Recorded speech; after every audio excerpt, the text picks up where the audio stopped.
Hello साथियों, नमस्कार। मैं राकेश गोयल। आप तो जानते ही हो नाम यार, रोज़ मिलते हैं तो मैं मिलता हूँ आपसे। आप भी ध्यान रखते होंगे।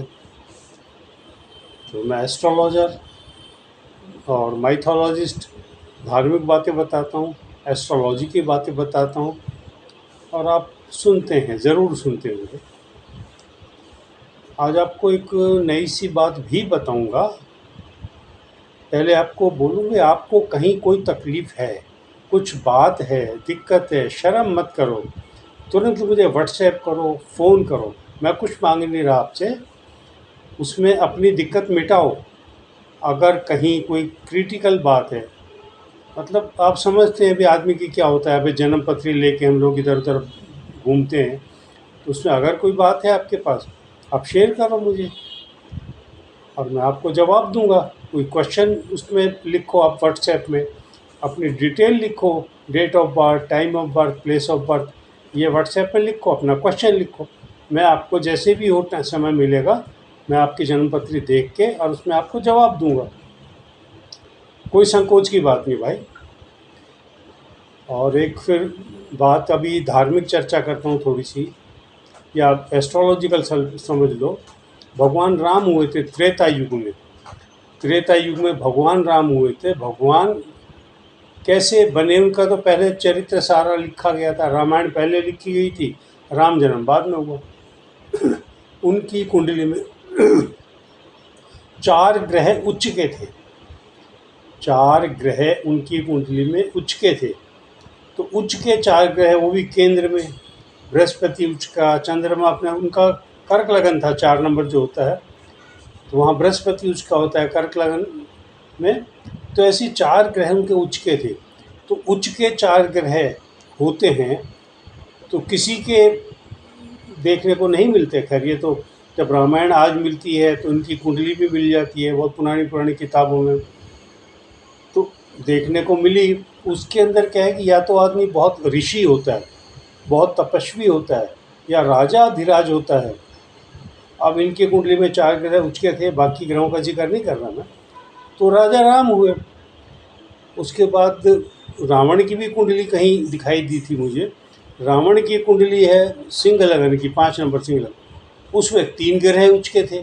तो 3 ग्रह उच्च के थे, वो भी तभी रावण था, प्रतापी था। उसने सारे देवताओं को वश में कर रखा था, ग्रहों को वश में कर रखा था और बहुत बली था। तो रावण की कुंडली में 3 ग्रह उच्च के। मैं इसलिए बता रहा हूँ, आप अपनी कुंडली में देखो कितने ग्रह उच्च के हैं भाई। एक ग्रह भी होता है उच्च का तो उसकी दशा अंतर्दशा कहीं ना कहीं कुछ ना कुछ फलीभूत ज़रूर करती है। तो ये मैं राम की कुंडली बताई आपको। अभी थोड़ी सी हटके आपको मेरे दिमाग में कई दिन से घूम रही थी, गणेश जी के जन्म की बात मैं बताऊँ। तो पार्वती जी एक बार सरोवर में कहीं नहाने गई तो बाहर कोई चौकीदार तो था नहीं।